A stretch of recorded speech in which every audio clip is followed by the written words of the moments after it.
So let's look again. Let's talk about dividing fractions. So if I say 1/2 divided by 1/8, it's actually asking me how many 1/8 could fit inside the 1/2. 4. You can see that there would be 4. If I divide 1/2 by 1/8, 4 of those pieces would fit. Do you agree with that? Okay, so let me just talk about division for a minute.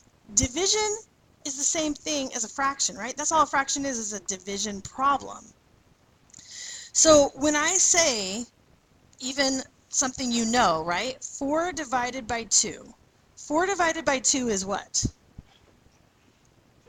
2.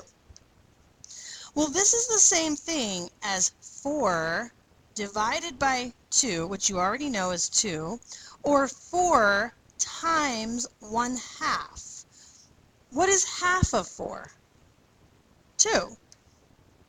So what we did here is all division can be written as multiplication of the reciprocal. Okay, so what is the reciprocal? Another word that you could use in place of reciprocal is the refliprocal.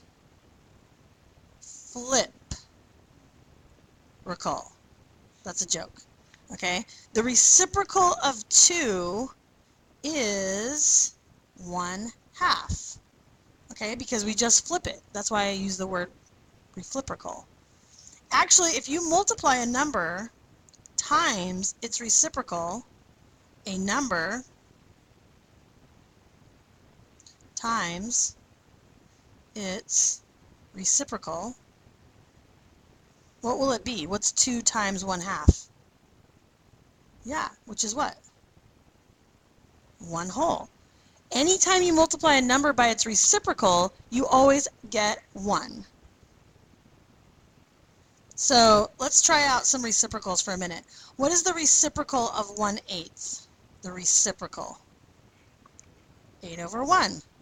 And 1/8 times 8 over 1 is 1, or 8 over 8. Okay, what's the reciprocal of 3/5? 5 over 3. 3/5 times 5 over 3 is equal to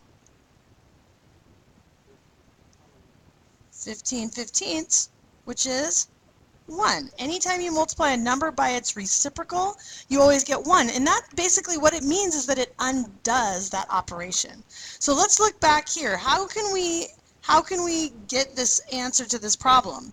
If I have a division problem, I'm always going to multiply by the reciprocal. So I'm going to have 1/2 times 8 over 1, that's the reciprocal. 8 over 1 is the reciprocal, so we multiply by the reciprocal.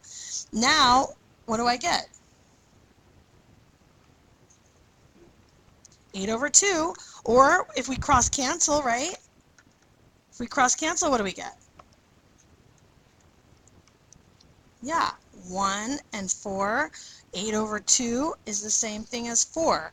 And you notice that 4/8 fit into 1/2. So what we say when we have 1/8 divided into 1/2, we have 4 pieces essentially.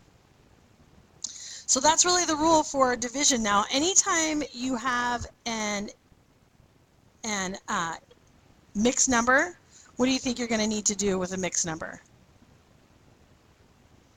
Yes, you're going to always have to change it. Before you can flip it, you have to change it to a mixed number into an improper fraction. Yes. Yes. Okay. Okay, so in just one moment, I'll give you an example problem with the division of improper fractions. I mean mixed numbers. Okay, so I'm just going to pick one from your sheet, and let's try this one. 4 2/3 divided by 3 and 1/2. Okay, so for this, we're going to have to change both to improper. So who can tell me what the improper fractions of both of these fractions are? Who can tell me? 14/3, great. And divided by, does everybody see where he got 7/2? Questions on that? So we multiply 3 times 4 is 12, plus 2 is 14. Put it over the denominator. Here, 2 times 3 is 6, plus 1 is 7. 7 over the original denominator, 2. Okay, now when we multiply, we're always going to take 14/3 times the reciprocal. What's the reciprocal of 7/2? 2/7, okay? And then can we cross cancel before we multiply? What would you want to cross cancel? So this is equal 14 and 7, right? This becomes 2 and 1. A lot of times people will leave out the 1, but it's nice, you know, if you put it in there. Okay, now when we multiply across, what do we get? 4/3, which is equal to what as an improper fraction? I mean, as a mixed number.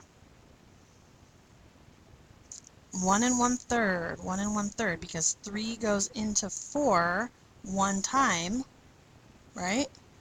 1 is the remainder over the denominator of 3. 1 and 1/3.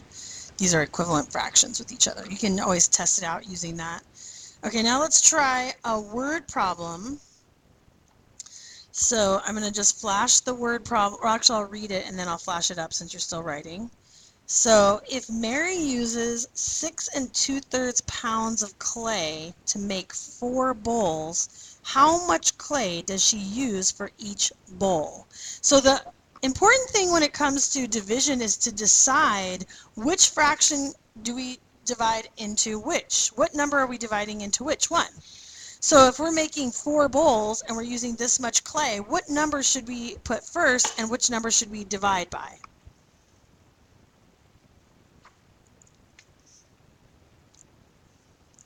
So I would divide all the clay. So you can even draw a picture. This is the clay she has. And what is she doing with the clay? Yeah, how many of them? 1, 2, 3, 4, right?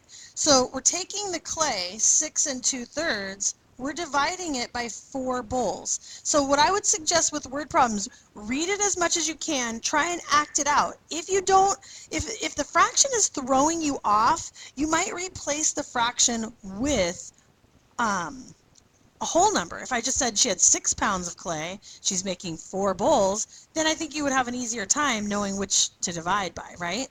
So now when we divide these, we're going to have to make this into an improper fraction first. So who can tell me what this would be as an improper fraction?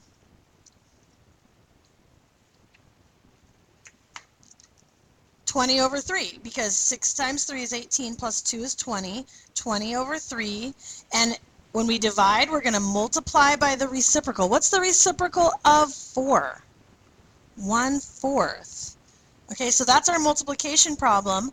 Then how are we going to solve this? Does anybody like cross cancel? Once you have a multiplication problem, you can cross cancel, right? 4 goes into 20 how many times? 5 times. So we get 5/3 is our answer. And that's the same thing. 3 goes into 5 one time, remainder 2/3. So you could say this many pounds of clay. Mary uses pounds of clay for each bowl. Right? 1 2/3 pounds of clay, or 5/3 pounds.